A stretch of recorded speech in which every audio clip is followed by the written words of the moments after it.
Hello and welcome back to Let's Play Deadfire, with me, Bring It On.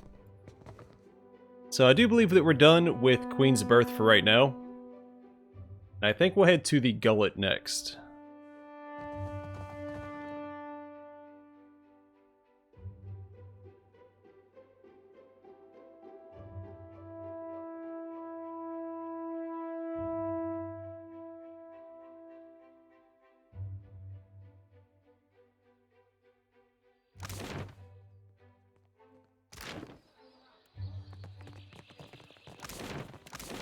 Yeah, the plan, we'll kind of work our way upward, and then we'll cut east, then maybe south.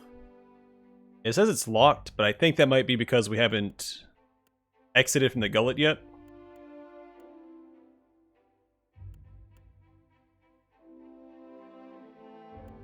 But either way, we'll do the Gullet, then Preaky's Overlook, then the Sacred Stair in the Brass Citadel if it's unlocked.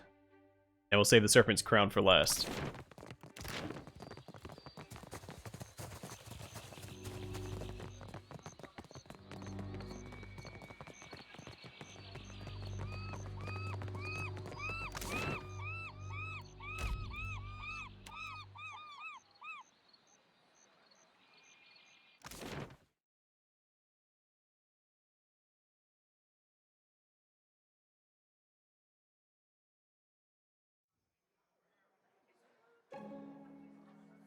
You leave the bustle of the crowds behind, making your way along the winding path into the Gullet.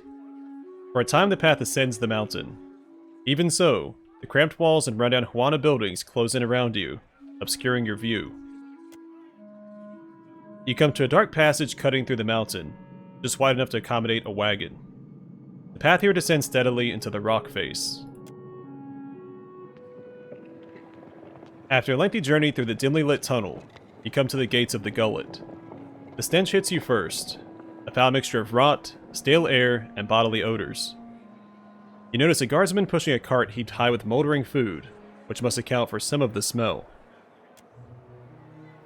Ahead, the homes of the Gullet emerge as a collection of lights amid the darkness. You hear the rush of water below, and a frigid breeze wafts up from the unseen depths like an exhalation. Ah, sounds like a great place. Traveler, have you any food? Surely you've a scrap to spare. A gaunt Riparu woman grabs for your leg. She paws at you with a weak grip, fingers bone-thin and trembling. Mercy, traveler. Never have I been so hungry.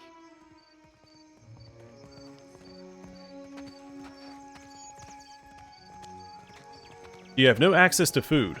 Always there is prize share. The pile has grown leaner these years. Little falls to our pile that is not rotten or sour from this week and maybe before. What do you mean? She shakes her head. Forgive me, I say too much. If you would know more, ask Anoi. Our elder listens to those in need, and he speaks out of earshot of the guards. He's there, in the house to the right when you cross the bridge. He can speak of the hunger. Her quavering arm points toward the southeast. The Riparu touches two gaunt-knuckled fingers to her lips. Who's the leader around here? She chuckles darkly.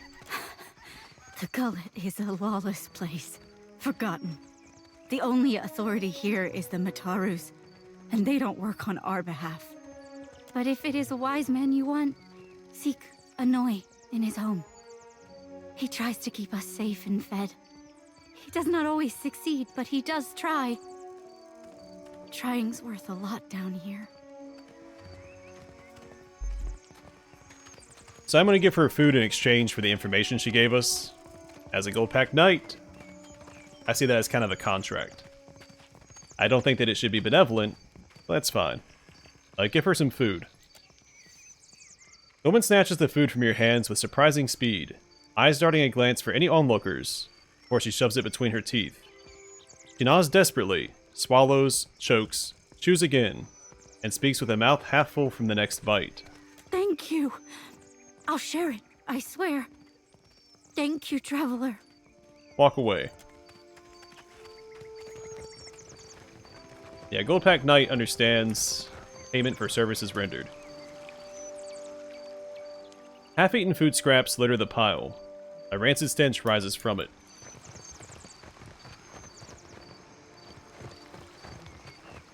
Nice and slow. Actually surprised there wasn't a perception check there. I mean, there may be, and we just didn't pass it. I've got it.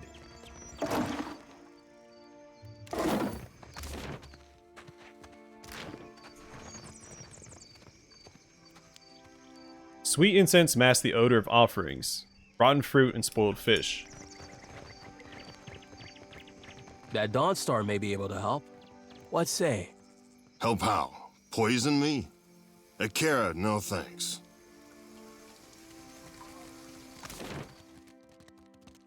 Alright, so that loops all the way around. Let's go to the Narrows first.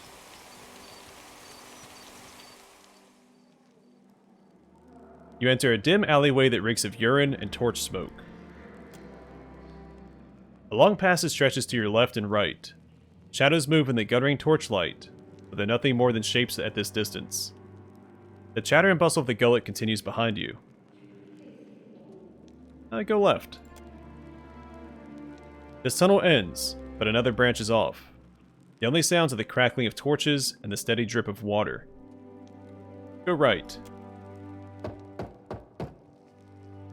You come to a door. It's as solid as the stone around it, with no handle and no knob. It's deathly quiet on the other side. You rap gently on the door. The sound echoes off. Echoes as if in a wide, empty space. Turn around. Alright, go left. The alley winds on ahead of you. To the right, hear the din of a multitude and smell the musk of many bodies. Go right.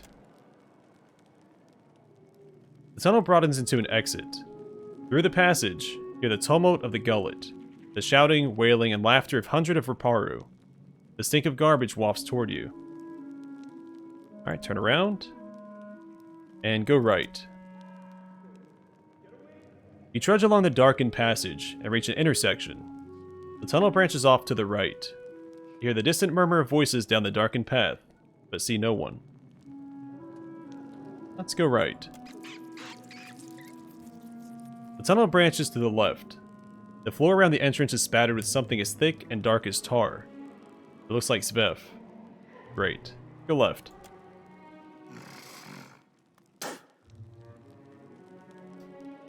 A handful of guards emerge and block your way, crossing their thick arms over their chests.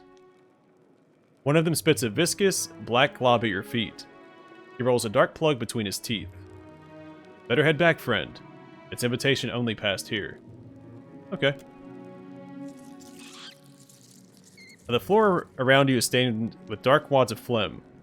The alley curves away to the right. Let's just get back to the exit. You return the way you came and make your way out of the Narrows. I'm going to re-enter and go the forward path next. Go right, and go forward. On your left is an abandoned merchant stall displaying cheap jewelry. The path continues ahead. Inspect the merchant stall. Only the Watcher can. Got decent perception at least. Apparently this stuff isn't worth stealing. Or isn't even worth stealing. That sucks.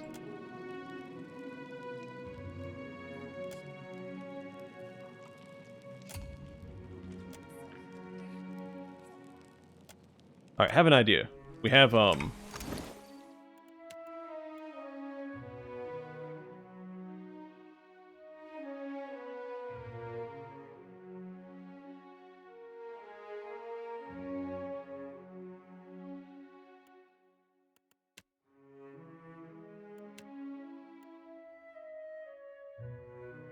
thought we had Alchemist Putty.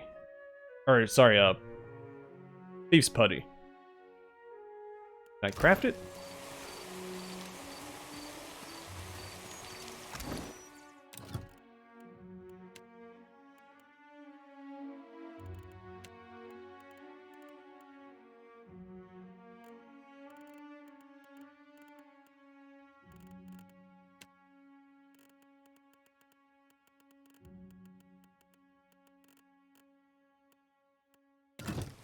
I know I saw a merchant selling it.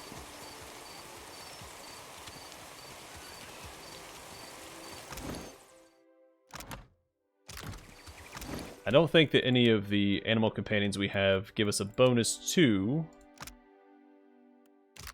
streetwise. Let's see.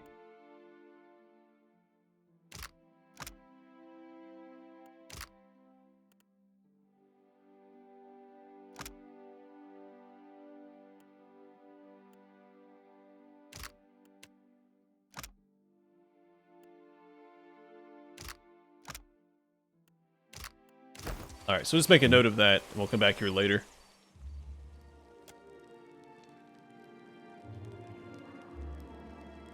Was it go right, go forward, go forward. A tunnel opens to your right. Rats squeak and skitter away at your approach. The way before you corkscrews into darkness. Let's go right first. The stone floor is littered with fish bones and bread crusts, and stamped with footprints in all shapes and sizes. Voices echo down the passage ahead of you. Go forward. The passage opens into a large cavern. Below you, ramshackle buildings crowd together like broken teeth. A maze of streets winds between them, some barely wide enough for two to pass abreast. And yet throngs of people fill the narrow streets and tiny plazas, their voices rising with the smoke of hundreds of torches. So I wonder if this is the black market we're looking for. Explore the neighborhood. You pick your way down the worn, uneven stairs and descend into the hubbub below. Huana men, women, and children surround you, all laughing, haggling, and quarreling over one another. You notice a few foreign faces, Balians, Adirans, and even a few Roataians slipping through the crowd. A heady mixture of frying fish, unwashed bodies, and accumulated refuse permeates the air. You come across a Raparu man and woman sitting on a rooftop, watching the activity below. They're passing a pipe back and forth and talking quietly.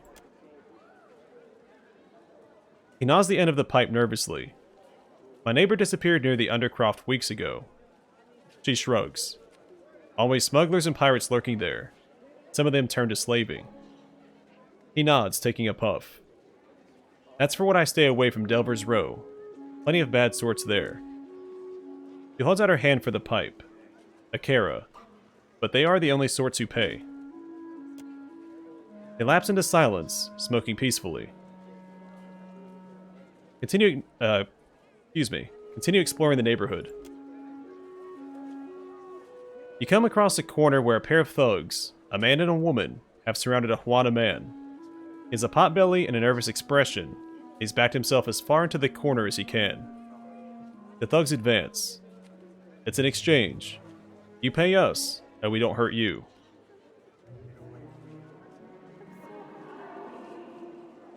Whoops. Meant to read that. Basically, I was saying, is it worth trying to rob this guy? It doesn't look like he has anything. The thugs consider your words and nod. He's right. Let's head to the surface. Plenty of money floating around the bathhouse. The Huana man thanks you and nervously scurries off. Continue exploring the neighborhood. Nothing of relevance catches your attention this time. You take it all in, moving through the masses without incident. You find yourself in the middle of a shop-lined street, packed shoulder to shoulder with the people around you. You can barely move. Yeah, I knew this was going to happen. But you know how pickpockets operate. Keep your hands over your valuables. As a passerby brushes against you, feel a hand reach for your purse. You grab its wrist to pull the thief toward you. Before you is a Huana child. Her eyes are wide with terror. I would love to do this, but it is definitely not in line. You know what? Let's do it. I have a soft spot for kids. Teach the child a better technique. She's wary at first, but she slowly draws closer as she watches your quick, practiced movements. With your encouragement, she mimics your deft maneuvers. She does quite well. She thanks you with a mischievous smile and turns to go. The child disappears among the crowd. I continue exploring. You pass a busy stall where a man serves murk brew and chipped shells. A rich, nutty aroma rises on plumes of steam. You hear a gasp of surprise behind you and see a small group of people huddled together, chattering. Listen in. An elderly man shakes his head. Any with eyes can see they do not build ports for our sake, yet the queen allowed their fort in the city. The woman next to him clucks. Akara, the place is so high, even her head is in the clouds. Another man shrugs. At least the Rohitans will drive the other foreigners away. They make too much trouble for the other tribes. Then they flee and crowd us here. The others murmur in agreement. Before you can hear more, the teeming masses sweep you further down the street. Continue exploring. Alright, nothing relevant. Alright, return to the Narrows. You trek back toward the tunnels, leaving the cavern behind you.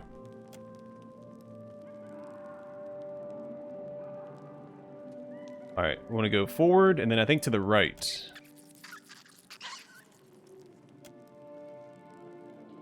You make your way forward, feeling the walls to guide yourself in the darkness. Your hands come away slimy. You smell something foul further down the tunnel, the stench of loosed bowels and the metallic tang of blood. At the end of the tunnel, you find a body slumped against the wall. Stab wounds rend the corpse's clothes and flesh, and its arms and knees twist at unnatural angles. Search the body.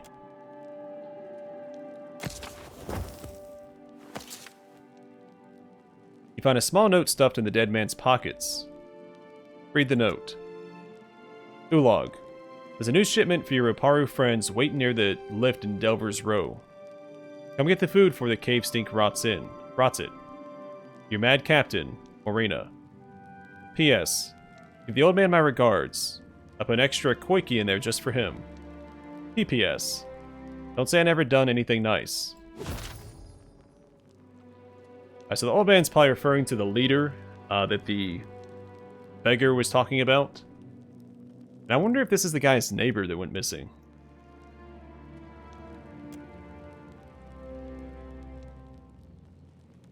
Alright, so I think that's everything explored. We'll have to come back here for the merchant stall. And then there's that dead-end door. So we'll just go back to the exit. A lot more in there than I expected. Sure.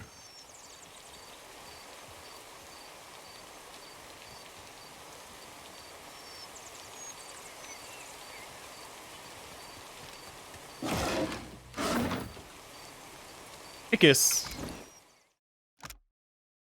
Alright, so plus 3 all defenses against body affliction and mind affliction. While Icus is following you around, you have bonus defense against attacks that apply afflictions, and your party has bonus defense against poison and disease attacks. Neat.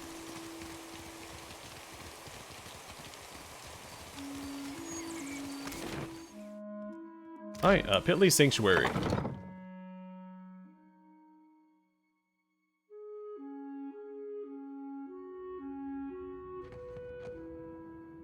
The flasks are empty, but for the crusty should be residue of used up medicines. The woman bends over a pile of dried, bitter-smelling herbs. She's crushing and mashing them on a dirty scrap of parchment, coughing with effort. She steps in front of you to block your way, wiping a ragged sleeve across her roomy, bloodshot eyes. Peatley? Good God, I nearly didn't recognize you. You look more death-warmed over than Dawnstar. Adair seems pleased. I didn't see you there, Shody. Listen, you and your friends should move along. She turns her head and stifles a croupy cough. I'm not feeling so good, and I'd hate to get you sick. Did we really need perception for this? Are you ill? Nothing a little ginger root and some bed rest won't cure. Please, let me be. She takes another step, blocking your view of the room beyond. The herbs on the table give off an odor that scratches at your throat. Yeah, perhaps there's something I can do to help. That's not... She erupts in it. Oh.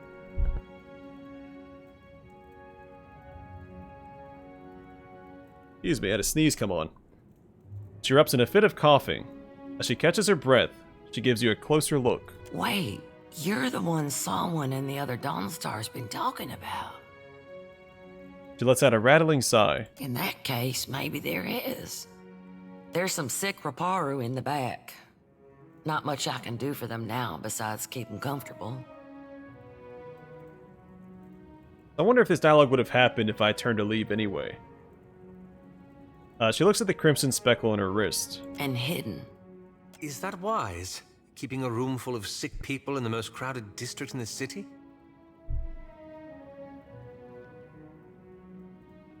He glances around as if he can see noxious vapors in the air.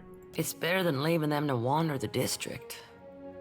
I can give them a dignified death, if nothing else. Why are you hiding sick people? Because they've got drowner's lung. Spreads like gossip and kills even faster. What's Drowner's lung? A gift from the Valians. She scowls, dabbing the room from her eyes. Fills your lungs with fluid. Gets you coughing all the time, trying to clear them. One of my patients coughed so hard, she broke a rib. Eventually, it gets so bad, you can't hack it out. You just lie there, struggling for breath, until you choke on your own phlegm. I hear it's a long, hard end. She trails off for a moment, a distant look in her watering eyes. I heard some Raparu had gotten sick, so I brought them here to care for them. City healers don't come down here. Sorry, I forgot to read, go on. She frowns and gives her nose a vicious swipe. Realized what it was when I heard the rattle in their chests, the way they gasped for air.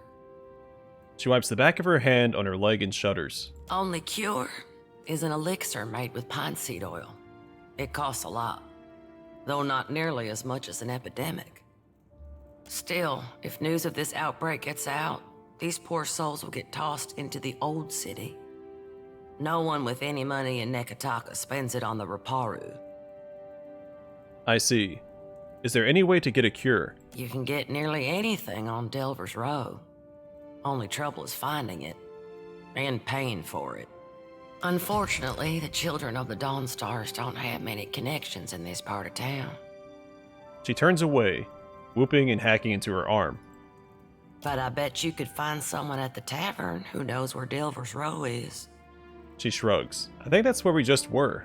Criminal types like to wet their throats after a long day of lying, cheating, and stealing. She chuckles herself into another coughing fit. What interest do the children of the Dawnstars have in the Gullet? About the only honest one. The Raparu here are treated like garbage. Even made to eat garbage from that scrap heap opposite the lift. She shakes her head. And Dario and his Principe scum took advantage of the neglect down here to set up the black market on Delver's Row. Dario? He runs most of the criminal mischief that goes on here. Some say he's an old Valian traditionalist. Some say he's a thug with good taste. She holds her hands out, shifting her open palms like platforms on a scale. Either way, I steer clear of him. She shivers. Whether out of fear or illness, you couldn't say. Go on. All the while, the Gullet gets more crowded as tribes from the other islands come to Nekataka. Some are driven from their homes by pirates, raiders, even trading company thugs. Her eyes darken. Others hear stories of the foreign wealth pouring into the city. What they don't realize is most of it flows between the foreigners and the palace. She makes a circular motion with her finger.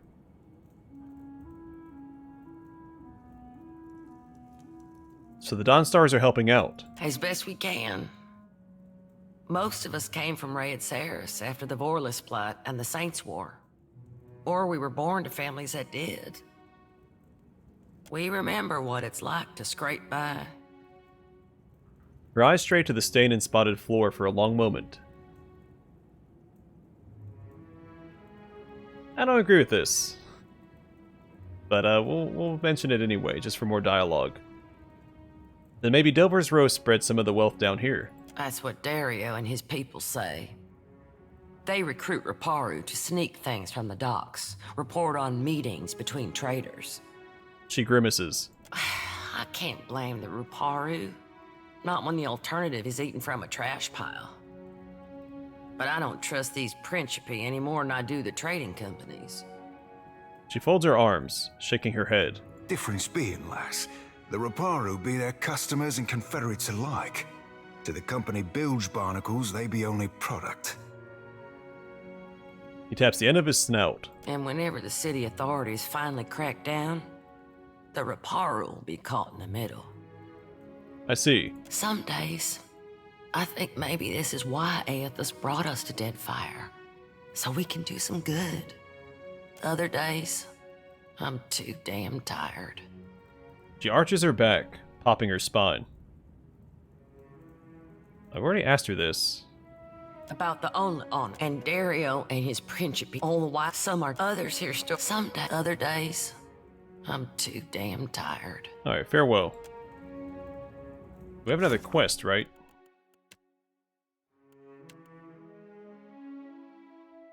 Yeah.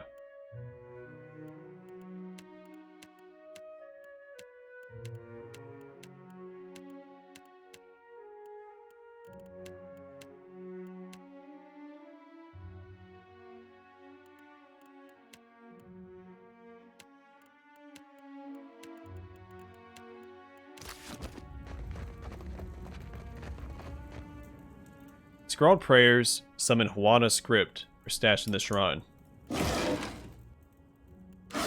Yes? Indeed. Nice and quiet. Aye?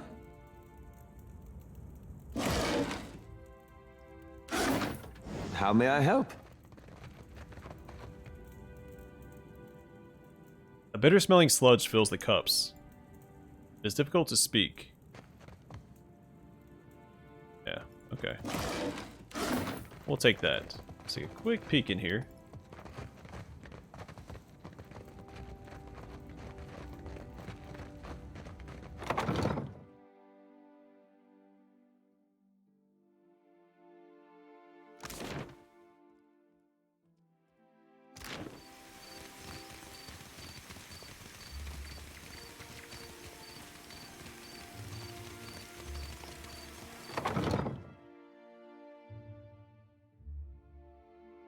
I was barging to Thalos' home here.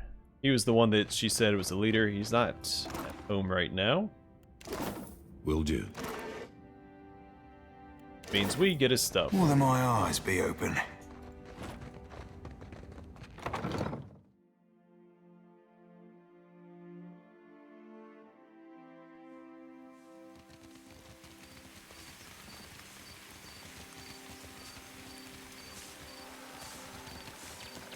No, Annoy was the leader. I've got it. Thalos has an authoritative ring to it.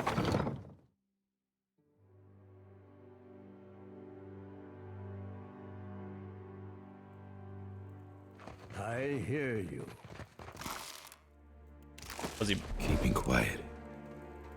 Happy to oblige. Uh-huh. That he hears me. I assume maybe he was blind. Mm-hmm.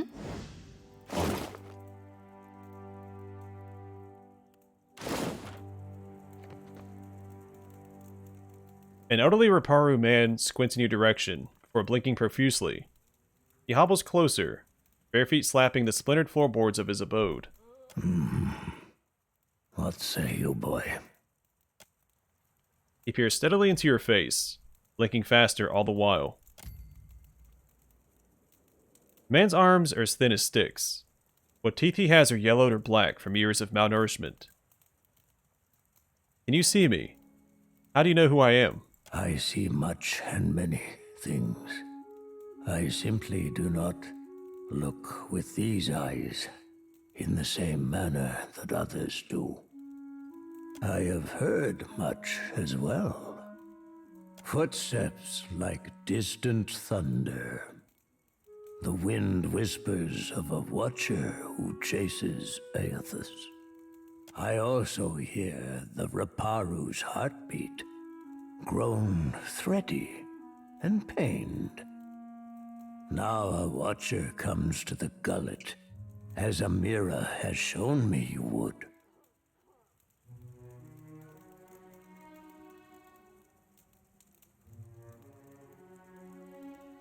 Yeah, let's shrug. Boy, I can still hear you breathing. His dark eyes wander before landing at last on your face. Adair looks at you and takes in a deep breath, holding it, and motioning for you to do the same. Now, no breath but flapping arms from your companion. Is he soft of mind? You must be charitable to have taken him in. Yeah, you could say that. You got no idea. Jody shakes her head. Since you neither speak nor slip away, perhaps you will listen. The Raparu are being crushed from the top. We starve so slowly, it is an agony. No one deserves to suffer. Not like this. The old man shrugs. This is the Juana way. The fish of our nets are drawn for the tribe. The fruit of our fields, too, is reaped for the tribe. And the coin of our pockets belongs not to one, but to all. All spoils are gifted to the whole of the tribe.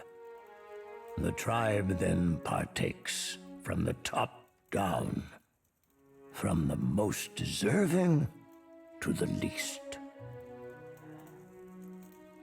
Why are the Raparu the least deserving, the last to partake of the tribe's spoils? The Mataru risk their lives to protect the tribe. The Kuaru provided skilled goods and services. The tribe takes care of the Raparu more than we contribute to the tribe. Or it did, before our numbers swelled too large. The Dawn Stars would feed us, but the guards forbid them to pervert the order of sharing. There was a man who helped us, a soft-hearted pirate named Ulug. He worked with the Principe captain, Mad Morena, they call her, to bring us food from the black market. Called it. But for days now, we've had nothing. What happened? Ulug was never late with his shipments. Always very conscientious. A good boy. For him to disappear for several days without word, he must be dead.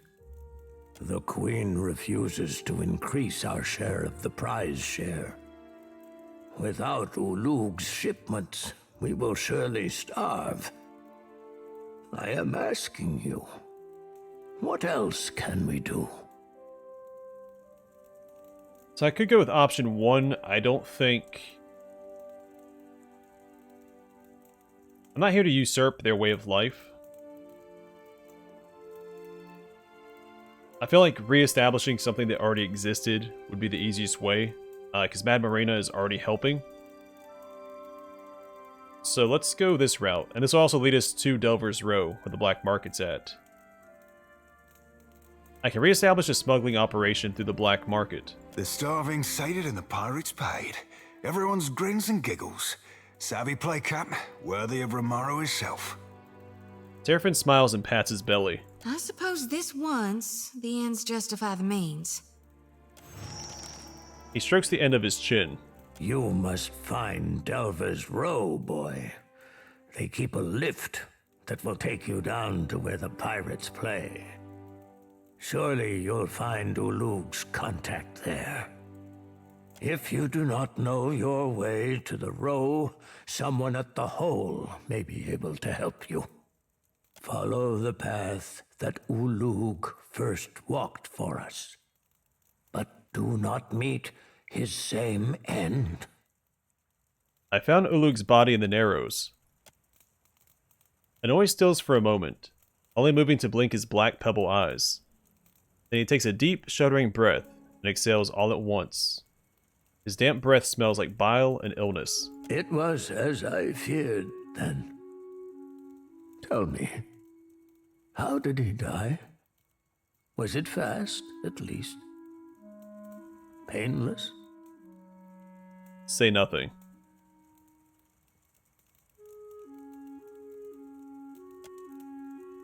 The old man's shoulders slump forward. He heaves another shuddering sigh. I see. I am to draw my own conclusions. He rubs his knobby-knuckled fingers across his eyes.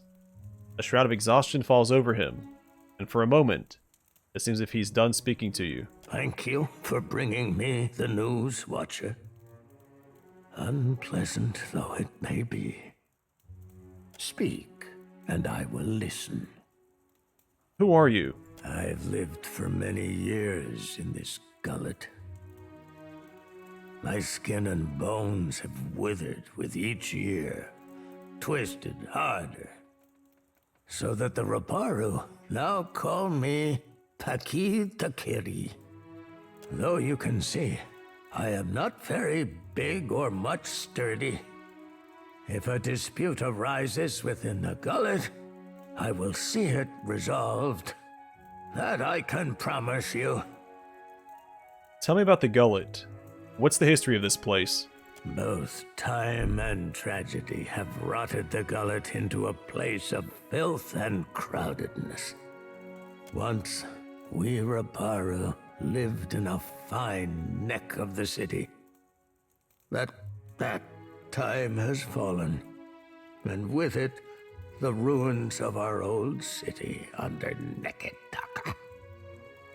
Long before the foreigners swarmed us, a sea quake rumbled our city, and the mountain cratered down. Many cried to Andra, and were swallowed for their efforts. His dead eyes flick side to side. Now the Mataru send us into the ruins of the old city to be punished. Within that pit lies darkness and death. Not silence, but an end. I'm looking for a place called Delver's Row. You mean the black market that lies nestled in the depths of the Narrows? The guards do their best to stomp it out, but they are a single boot against 1,000 ants. Them pox-riddled arbor-ogs would be better served taking towels to the sea, for all the drying they'd give it. The old man nods. I do not know how to get there, but someone at the tavern might.